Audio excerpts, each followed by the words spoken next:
Welcome to Storytime with Sugar. Today we're reading Harold and the Purple Crayon.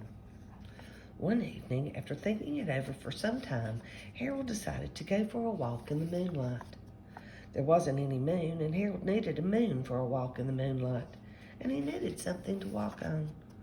He made a long straight path so he wouldn't get lost, and he set off on his walk, taking his big purple crayon with him. But he didn't seem to be getting anywhere on the long straight path, so he left the path for a shortcut across a field, and the moon went with him. The shortcut led right to where Harold thought a forest ought to be. He didn't want to get lost in the woods, so he made a very small forest with just one tree in it. It turned out to be an apple tree. The apples would be very tasty, Harold thought, when they got red. So he put a frightening dragon under the tree to guard the apples. It was a terribly frightening dragon. It even frightened Harold. He backed away. His hand holding the purple crayon shook. Suddenly, he realized what was happening, but by then, Harold was over his head in an ocean. He came up thinking fast, and in no time, he was climbing aboard a trim little boat.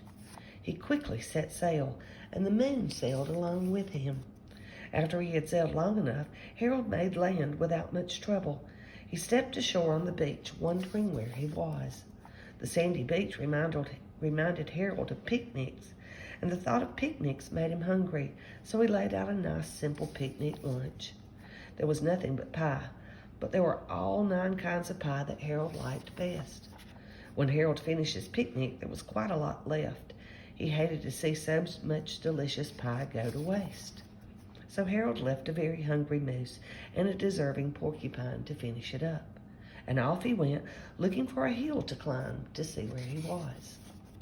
Harold knew that the higher up he went, the farther he could see, so he decided to make the hill into a mountain. If he went high enough, he thought, he could see the window of his bedroom. He was tired, and he felt he ought to be getting to bed. He hoped he could see his bedroom window from the top of the mountain.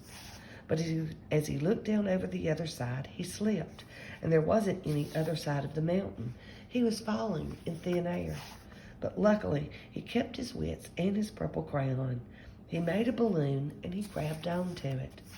And he made a basket under the balloon big enough to stand in.